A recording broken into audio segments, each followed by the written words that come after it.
ನಮಸ್ಕಾರ ಸ್ನೇಹಿತರೆ, ನಾವು ಹಾಸನದಿಂದ ಕಣ್ಣೂರಿಗೆ ಟ್ರಿಪ್ ಬಂದ್ವಿ. ನಂತರ ನಾವು ಮಾಯೆ ನೋಡೋಣ ಅಂತ ಕಣ್ಣೂರು ಪಕ್ಕದಲ್ಲಿರೋ ಮಾಯೆಗೆ ಹೋಗೋಣ ಅಂತ ನೈಟು ಹೋದ್ವಿ. ಅಲ್ಲೇ ಸ್ಟೇ ಆಗೋಣ ಅಂತ.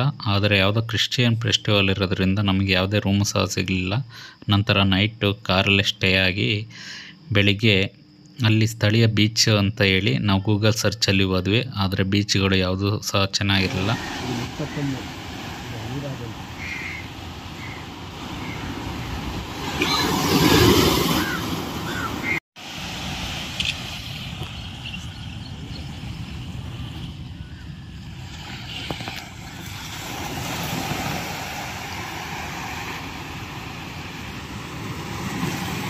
ಮಾಯಾ ಬೀಚ್, ಮಾಯಾ ವ್ಯೂ ಪಾಯಿಂಟು ಫುಲ್ ಗಲೀಜಾಗಿದೆ.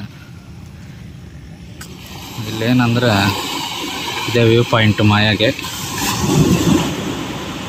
ಇಲ್ಲೇನಂದರೆ ಎಲ್ಲ ಫಿಶಿಂಗ್ ಬೋಟ್ಗಳಿರೋದ್ರಿಂದ ತುಂಬ ಗಲೀಜಾಗಿರುತ್ತೆ ನೀರು. ಇಲ್ಲಿ ಯಾವುದೇ ಬೀಚ್ ಆಟ ಆಡೋಕ್ಕಾಗಲ್ಲ. ಇಲ್ಲಿ ಫಿಶಿಂಗ್ ಮಾಡ್ತಾರೆ, ಅದರಿಂದ ಮೀನು ಹಿಡಿಯೋ ಬೀಟ್ಗಳಿವೆಲ್ಲ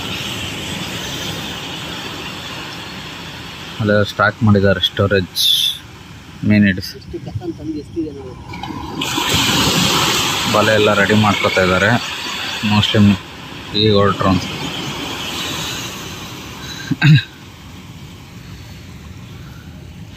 ಕಸ ಇದೆಲ್ಲ ಮೀನು ಹಿಡಿಯೋ ಇದಕ್ಕೆ ಜಾಗವೆಲ್ಲ ಅಂದರೆ ಹೆಂಗೆ ಗೊತ್ತಾ, ಸ್ವಲ್ಪ ಇದಲ್ಲ, ಜನಗಳು ಆಟ ಆಡೋ ಅಂಥ ಪ್ಲೇಸ್ಗಳೆಲ್ಲ ಇದೆಲ್ಲ.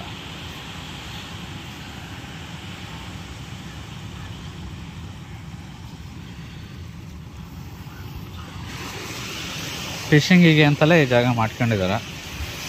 ಆ್ಯಕ್ಚುಲಿ ಬೋಟು ಒಂದು ಮೀನು ಹಿಡಿಯೋ ಬೋಟು ಅಲ್ಲಿ ಮೋಟ್ರ್ ಹಾಕ್ಕೊಂತಾರೆ.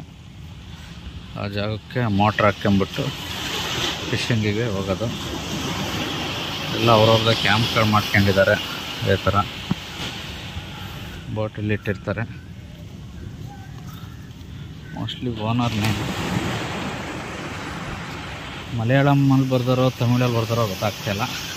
ಮಾಯೆ ಬಂದುಬಿಟ್ಟು ತಮಿಳು, ಸ್ವಲ್ಪ ಇನ್ಫ್ಲುಯೆನ್ಸ್ ತಮಿಳು ಜಾಸ್ತಿ. ಯಾಕೆಂದರೆ ಪಾಂಡಿಚೇರಿ ಇದರಿಂದ ಗೌರ್ಮೆಂಟ್ ಸ್ಕೂಲು, ಗೌರ್ಮೆಂಟ್ ಏನಾರು ಇದ್ದರೆ ಪಾಂಡಿಚೇರಿ ತಮಿಳಲ್ಲೇ ಇರುತ್ತೆ. ಹಾಗಾಗಿ ಈಗಿನ ಪುದುಚೇರಿ